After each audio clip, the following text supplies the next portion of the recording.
एक बार फिर से आप सभी का हमारे यूट्यूब चैनल पे स्वागत है। इकोनॉमिक्स में हमारा जो चौथा चैप्टर है, हम पढ़ने वाले हैं हमारी वित्तीय संस्थाएं के बारे में।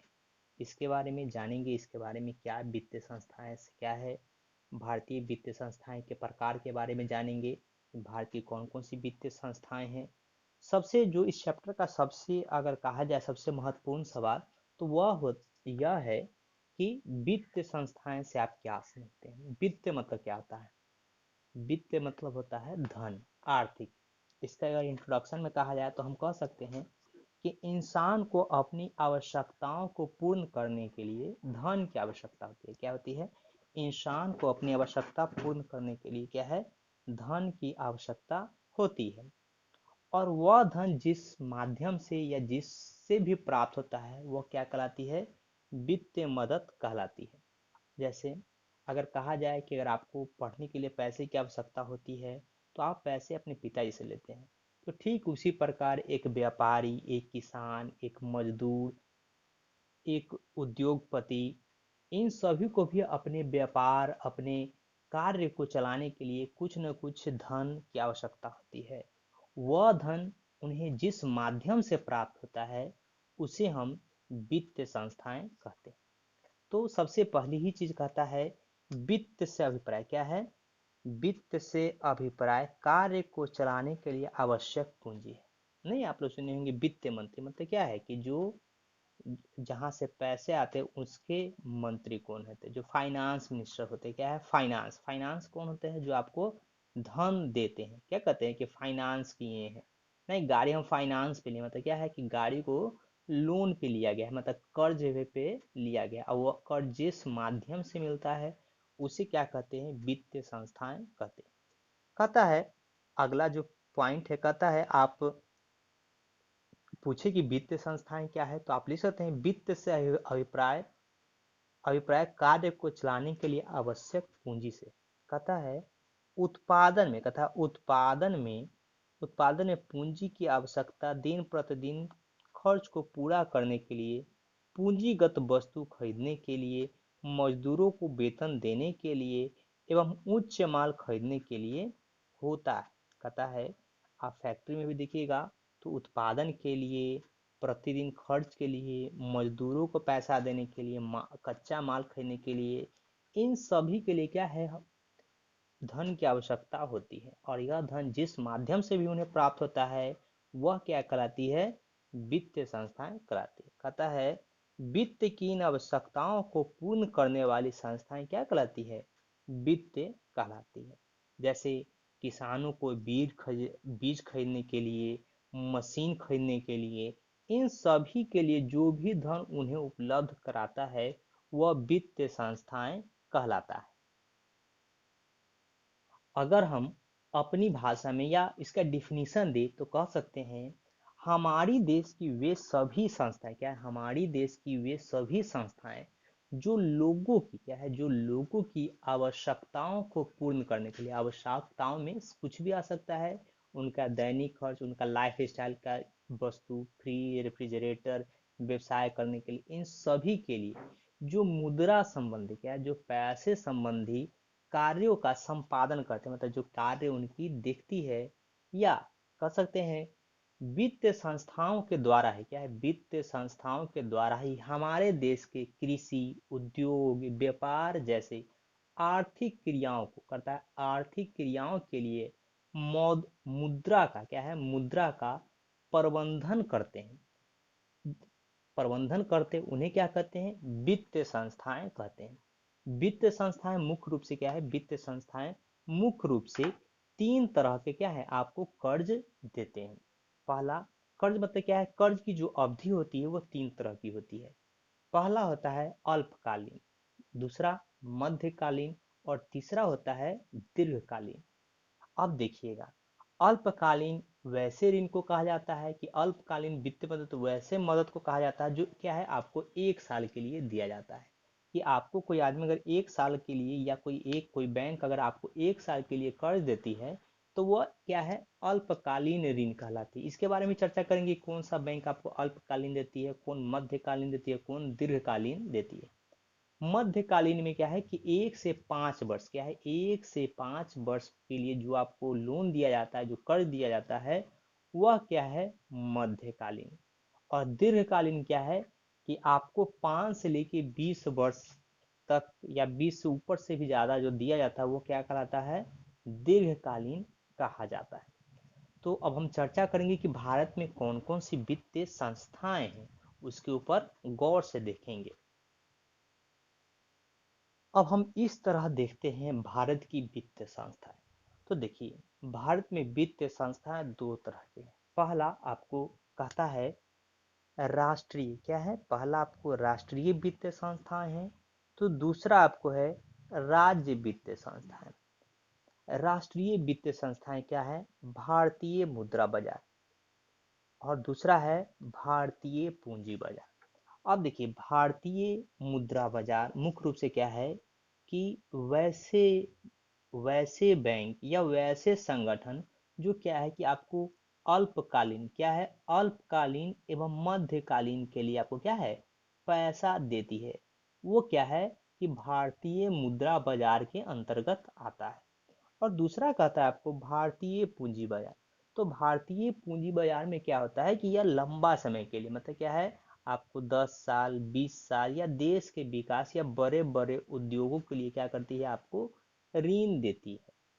अब सबसे पहले इस पे चर्चा करते हैं। संगठित क्या है कि भारतीय मुद्रा बाजार के भी क्या है दो क्षेत्र में बटे होते हैं, एक होते हैं संगठित क्षेत्र होते हैं और दूसरा असंगठित क्षेत्र या देसी बैंकर। आपसे पूछता है एग्जाम में कि देसी बैंकर कौन कौन होते हैं। तो सबसे पहले आते हैं वाणिज्य बैंक, क्या होता है आप लोग सुनते होंगे कॉरपोरेशन बैंक, नहीं, कॉमर्शियल बैंक। तो वो क्या है वाणिज्य बैंक है, जो संगठित है, मतलब संगठित में क्या है संगठन के रूप में काम करते हैं। जो भारतीय मुद्रा के वे शाखा जो क्या है संगठित रूप से कार्य करते हैं वो क्या कहलाते हैं वाणिज्य बैंक। दूसरा आते हैं निजी बैंक, क्या है जो प्राइवेट बैंक होते हैं। फिर है तीसरा आपके सार्वजनिक बैंक, जिसमें सार्वजनिक बैंक में आपका एसबीआई आ गया। विदेशी बैंक, देखिए ये जितने भी वाणिज्य बैंक है, निजी बैंक है, सब सार्वजनिक बैंक है, विदेशी बैंक है, इन सभी बैंक, क्या ये सभी जो बैंक है इन सभी किसके अंतर्गत कार्य करते हैं, किनके किनके मापदंड के अंतर्गत। तो भारत का क्या है, भारत की सभी बैंकों का बैंक किसको कहा जाता है, रिजर्व बैंक ऑफ इंडिया को कहा जाता है। उनके मापदंड के आधार पर ही जो संगठित क्षेत्र के बैंक होते हैं उनको काम करना पड़ता है, कि वो जो भी दिशा निर्देश देते हैं उन सभी को संगठित क्षेत्र के बैंक को काम करना पड़ता है। अब असंगठित क्षेत्र बैंक है, जैसे आपके गांव में देखते होंगे, जो हम लोग क्या है जो गांव के जो किसान होते हैं या किसी भी आदमी क्या है कि वो बैंक में ना जाकर साहूकार, महाजन, सेठ, रिश्तेदार, इन सभी से भी हम क्या कर सकते हैं पैसा ले लेते हैं। हम बैंक में जाकर अपने यहाँ साहूकार, महाजन, सेठ, इन सभी से पैसा ले लेते हैं। इनका भी क्या है यह भी आपसे ब्याज लेंगे, या लेकिन यह क्या होता है कि आप जानते हैं कि साहूकार का ब्याज दर क्या होता है, बहुत ज़्यादा होता है। आप पढ़ते आ रहे हैं शुरू से कि जो किसान होते हैं वो साहूकार से पैसा लेते थे और बाद में पैसा न चुका होने पे साहूकार उनकी क्या करते थे, जमीन ले लेते थे। जो महाजन हैं चाहे सेठ हैं, ये क्या है कि यह भी क्या करते हैं आपको अल्पकालीन एवं मध्यकालीन के लिए क्या करते हैं आपको लोन देते हैं या ऋण देते हैं। अब आते हैं भारतीय पूंजी बाजार के अंतर्गत।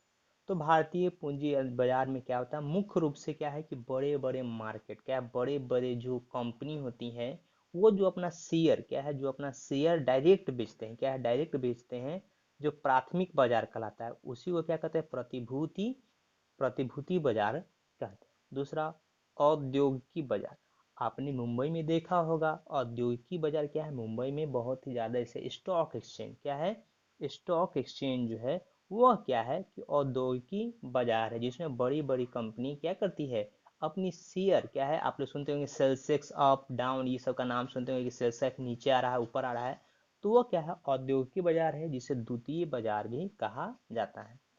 विकास वित्तीय संस्थाएं, यह वैसी संस्थाएं होती है जो देश के विकास में जो परियोजनाएं होती हैं उनके लिए क्या करती है धन देती है, क्या करती है उनके लिए ये क्या करती है बड़े स्तर पर धन देती है, जो भारत के क्या है, जो भारत के सार्वजनिक क्षेत्र में क्या, भारत के सार्वजनिक क्षेत्र में क्या है कि विकास का कार्य करते हैं, जिससे सिर्फ और सिर्फ क्या है, लोगों का ही नहीं बल्कि देश का भी विकास हो सके। अब अगला है आपका, कहता है राज्य स्तरीय वित्त संस्था। क्या है? राज्य स्तरीय वित्त संस्था। तो राज्य में भी कौन से हैं स्थान जिससे हमें क्या है कि हमें मदद मिलता है, जो पैसे के द्वारा हमें क्या है कि जो लोग होते हैं उनको मदद मिलता है। तो हम देख रहे थे कि राज्य स्तरीय वित्त संस्था में हमें किस रूप से मदद मिलता है। तो सबसे पहला कहता है इसमें भी क्या है, संगठित है एवं असंगठित। मतलब क्या है, गैर संस्थागत और संस्थागत। संस्थागत मतलब क्या है कि जो किसी के अंतर्गत आके कार्य करते हैं, उनका अपना नियम है, कानून है, और वो क्या करती है, नियमों को मानते हुए काम करती है। तो देखते हैं, पहला कहता है गैर संस्थागत, मतलब वैसा संगठन जो किसी की मतलब अपना मन से चलता है। तो जैसे महाजन है, सेठ है, व्यापारी है, रिश्तेदार है, इन सभी के भी द्वारा क्या होता है, हमें तो पैसा प्राप्त होता है, लेकिन ये सभी क्या है कि गैर संस्थागत, इनके पास लाइसेंस नहीं होता है। ये क्या है, आप इनके पास लाइसेंस नहीं होता है।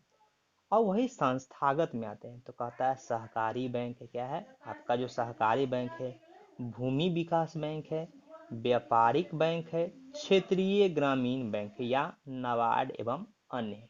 यह सभी क्या है कि ये सभी संस्थागत है। क्या है, ये सभी संस्थागत है, जिन्हें क्या होती है कि आरबीआई के गाइडलाइन के द्वारा क्या होती है, इनको बातों, जो आरबीआई की जो गाइडलाइन है उनके द्वारा इनको बात माननी पड़ती है।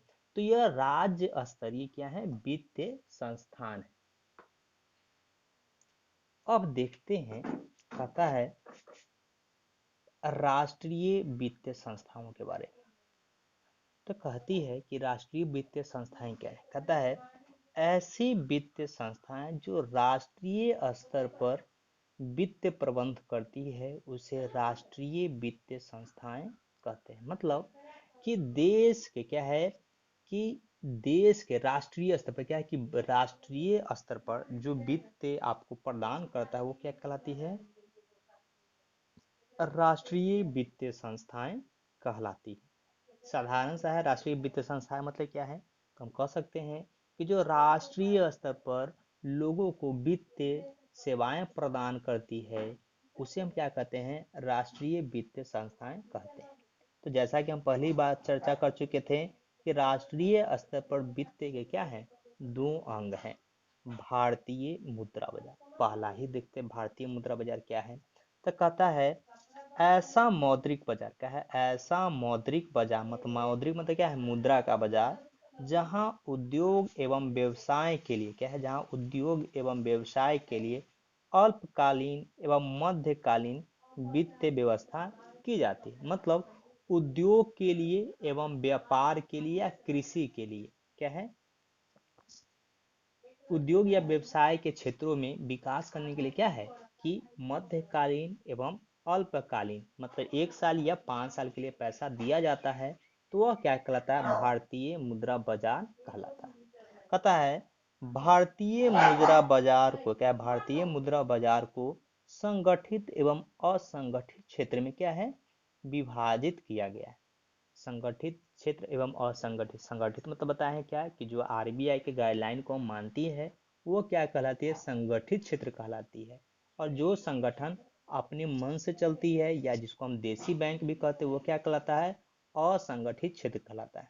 कहता है संगठित क्षेत्र में, संगठित क्षेत्र में रिजर्व बैंक ऑफ इंडिया, वाणिज्य बैंक, निजी बैंक, सार्वजनिक क्षेत्र के बैंक एवं देसी बैंक आते हैं। क्या आते हैं, देसी बैंक आते हैं। एवं विदेशी है, देशी नहीं विदेशी बैंक है। कहता है असंगठित क्षेत्र के अंतर्गत देसी बैंक कराते हैं। उन्हें देश के विभिन्न भागों में साहूकार, महाजन, सेठ, सराफ इत्यादि कई नामों से जाना जाता है। ये सभी क्या है, असंगठित होते हैं, या क्या है, या आरबीआई के नियमों को नहीं मानते हैं। इतनी बातों में कोई हमको तक हमें तो कोई प्रॉब्लम नजर नहीं आता है। चलते हैं, आगे बढ़ते हैं।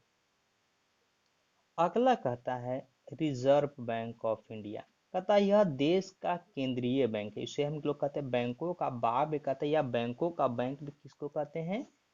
रिजर्व बैंक ऑफ इंडिया को कहते हैं। इसकी स्थापना कब हुई थी? तो 1 अप्रैल 1935 में हुई है। यह आप लोग के लिए इम्पोर्टेंट है, इसको देखेंगे।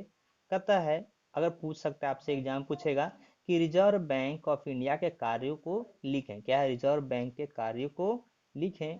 तो यह कह सकते हैं यह देश के संपूर्ण बैंकिंग व्यवस्था पर क्या करता है? नियंत्रित करता है। साधारण सा एक लाइन का जवाब है कि यह संपूर्ण देश की बैंकिंग व्यवस्थाओं पर नियंत्रण करता है। कहता है व्यवसायिक बैंकों का मुख्य कार्य। कहता है व्यवसायिक बैंकों का मुख्य कार्य क्या है?